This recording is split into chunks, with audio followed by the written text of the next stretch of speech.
had the great pleasure of interacting with Windsor a lot more than many other faculty over the last 13 years. We've published several papers together, we graduated a student together, we put some NSF proposals that never got funded.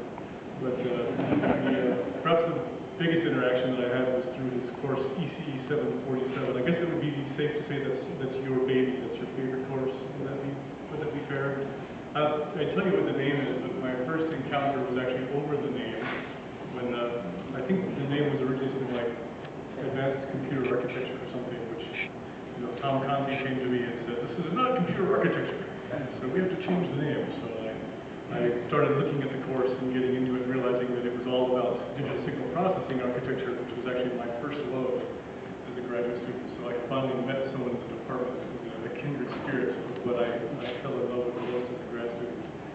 So he very graciously and cool-headedly, which shouldn't surprise you, agreed to change the name to digital signal processing architecture. And then we started collaborating. We started talking about how to change the course, to move in some of these new ideas like System C and transactional modeling. And finally, in 2007, we actually did that. We co-taught the course, which was very enjoyable for me.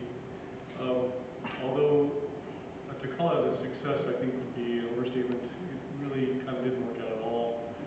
I think I just ended up screwing up a perfectly good course because these topics of transactional modeling and System C didn't really make any sense for digital signal processing architecture. We just kind of scrapped the whole thing after that. But it wasn't a complete failure because it did lay the groundwork for the course I teach now, ECE 720, and so that helped me an awful lot. And we came out with 2 lectures, which I would come back every year and give those 2 lectures, the 2 parts that were actually helpful. Beyond that, I think the thing I'll value most about my time with you, again, should not come as a surprise to anyone, is the cool-headedness that you offered to my hot-headedness. When everything seemed like the tenure crucible was going to just explode, I think things that made me just flip out would never elicit from you anything more than a smile and a wild chuckle. And that helped me a lot from watching you to learn how to keep my head through all this. So I'm sad to see you go. I'm sad that you won't be around for me to put my head around anymore.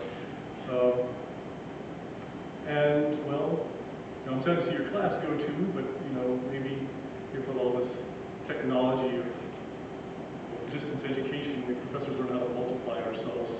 I got all your notes, and I'll probably be looking you up to ask you some questions.